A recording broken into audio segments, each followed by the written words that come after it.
In the 1980s, Wall Street found a new kind of violence. It did not need guns, masks, or broken glass.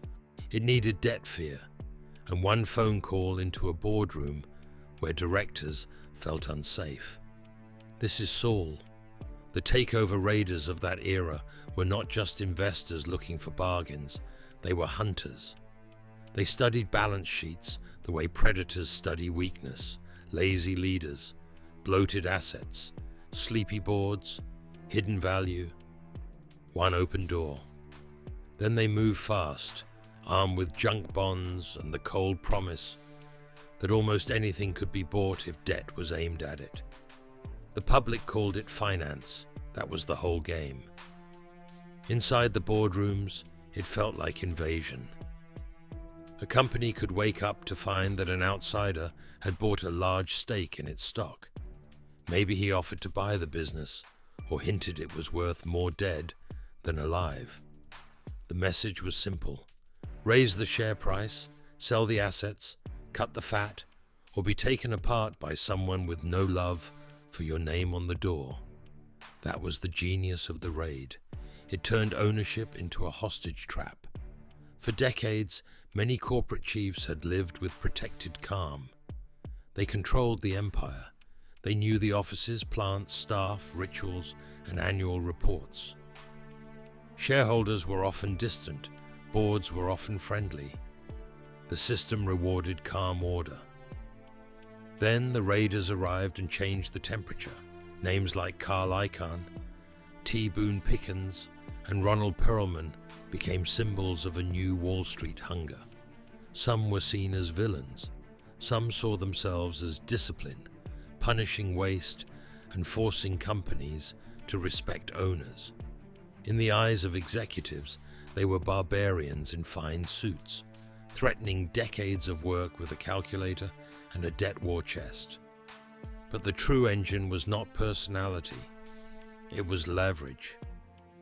Debt became ammo. Michael Milken and the junk bond market gave buyers a way to raise vast sums against companies that had once looked too large. Attack. That changed the battlefield. The question was no longer only who had money. It became who could borrow the most, bear the most heat, and make fear do the work before the deal was done.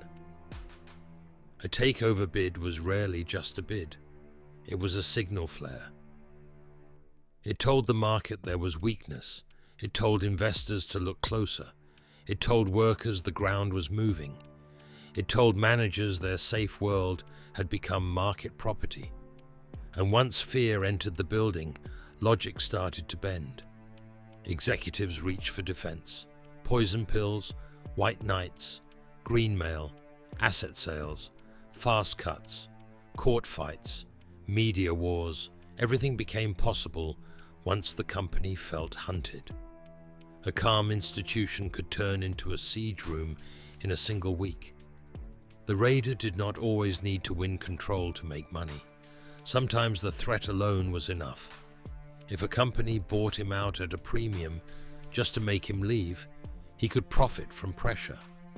If management sold divisions or changed strategy to lift the stock, he could profit from fear. If the market believed a deal was coming, the price could move before the battle began.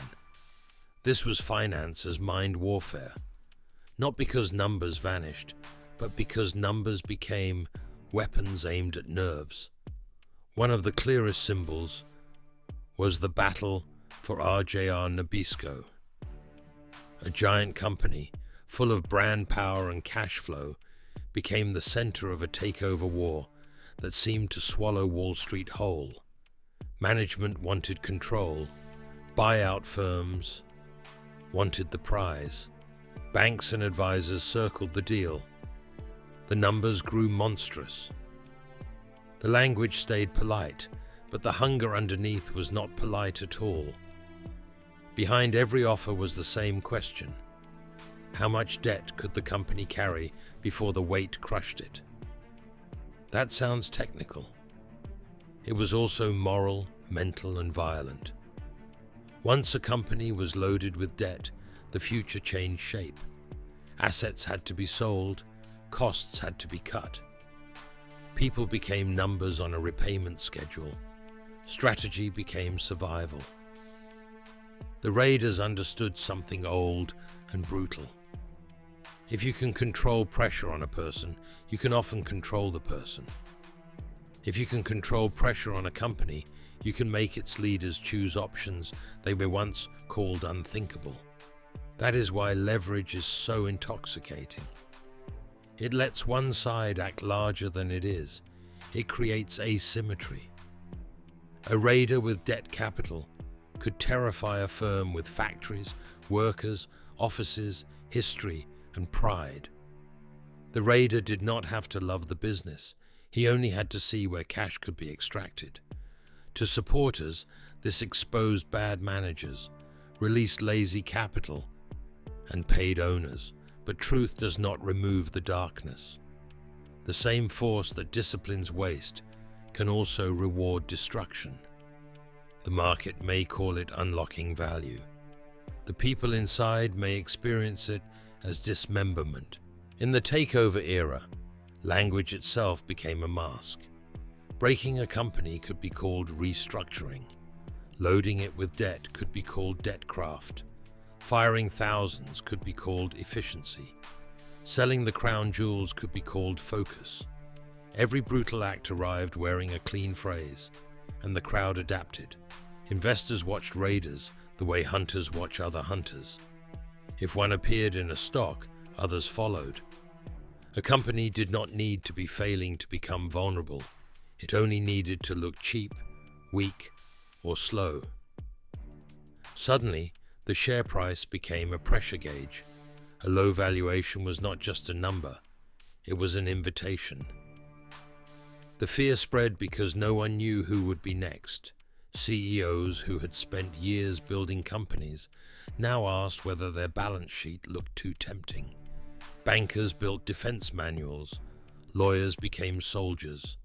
Every large company had to think like a fortress, because every fortress could be priced. The raiders did not create fear from nothing. They exposed fear that was already inside the system. They showed that many empires were less secure than they appeared. They showed that prestige, size, and tradition could be attacked if ownership was weak, and the market could be convinced. That is the predator's edge. He does not need to be stronger everywhere. He needs one unguarded door. But the raiders also revealed something about themselves. The more successful the raids became, the more appetite grew.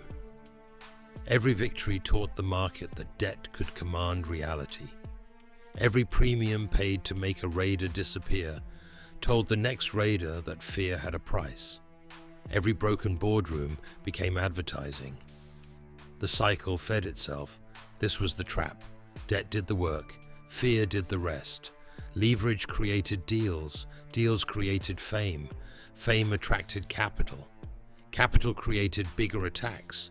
Bigger attacks created deeper fear. And fear, once it becomes a market force, spreads faster than logic. Then the air changed. Debt markets tightened. Regulators watched more closely. Some empires cracked. Some raiders survived. Some faded. The junk bond machine that helped fuel the age came under pressure, and the illusion of endless ammo began to weaken. The same weapon that made the raids possible carried its own poison. Borrowed power always has an owner. When the owner asks for repayment, glamour disappears. Still, the psychology did not die. It changed costume.